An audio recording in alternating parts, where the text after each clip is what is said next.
जब श्री कृष्ण द्वारका चले गए और मथुरा छोड़ दी, तब वृंदावन में सब कुछ बदल गया। गोकुल, नंदगांव, बरसाना, सब जगह एक गहरी उदासी छा गई। लेकिन सबसे ज्यादा विरह की अग्नि में जल रही थीं राधा रानी। कृष्ण के जाने के बाद राधा का जीवन जैसे रुक सा गया। दिन भर वे यमुना किनारे बैठकर उसी बांसुरी की मधुर धुन को सुनने की कोशिश करतीं जो अब वहां नहीं थी। वे अपने भीतर कृष्ण को अनुभव करती थीं, लेकिन बाहरी संसार से उनका लगाव धीरे धीरे मिटता जा रहा था। समय बीतता गया और राधा अब पूरी तरह भक्ति और ध्यान में लीन हो चुकी थीं। एक दिन उन्हें समाचार मिला कि श्री कृष्ण अब द्वारका के महाराज बन चुके हैं। उस क्षण राधा मुस्कुराईं, क्योंकि उन्हें पता था कि कृष्ण अपने कर्म में रमे हैं, लेकिन उनका हृदय सदा वृंदावन में ही है। कई वर्षों बाद जब राधा वृद्धा हो चुकी थीं, उन्होंने तय किया कि अब समय आ गया है अपने प्रियतम से अंतिम बार मिलने का। वे द्वारका पहुंची, सादा वस्त्र पहने, चुपचाप।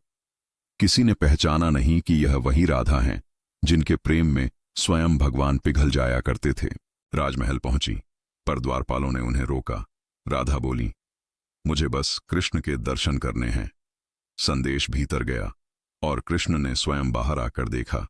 जैसे ही उन्होंने राधा को देखा, उनकी आंखें भर आईं। समय के सागर में डूबे दोनों प्रेमी फिर आमने सामने थे, मौन, भावुक और आत्मिक रूप से एक। कृष्ण ने पूछा, राधे, अब क्या इच्छा है तुम्हारी?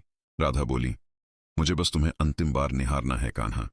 अब मेरा शरीर थक गया है, लेकिन आत्मा तृप्त है। कृष्ण ने कहा, राधे, क्या मैं कुछ कर सकता हूं तुम्हारे लिए? राधा मुस्कुराई, हाँ, जब मैं विदा लूं तो तुम अपनी बांसुरी बजाना, ताकि मेरा प्राण उसी धुन में विलीन हो जाए। कृष्ण ने सिर झुका दिया। कुछ देर बाद जब राधा ने अपनी आंखें बंद कीं, कृष्ण ने बांसुरी को होठों से लगाया और वही धुन बजाई जो कभी वृंदावन की गलियों में गूंजा करती थी। वो स्वर, वो माधुर्य, वो प्रेम की गंध, सब कुछ एक साथ हवा में घुल गया और उसी क्षण राधा रानी का शरीर शांत हो गया।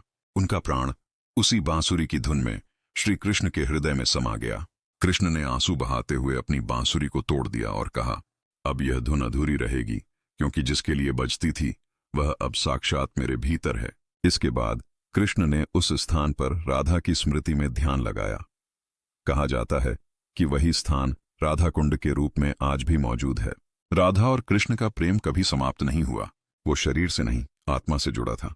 राधा का वियोग ही उनका मिलन बना, क्योंकि राधा का अंत नहीं हुआ।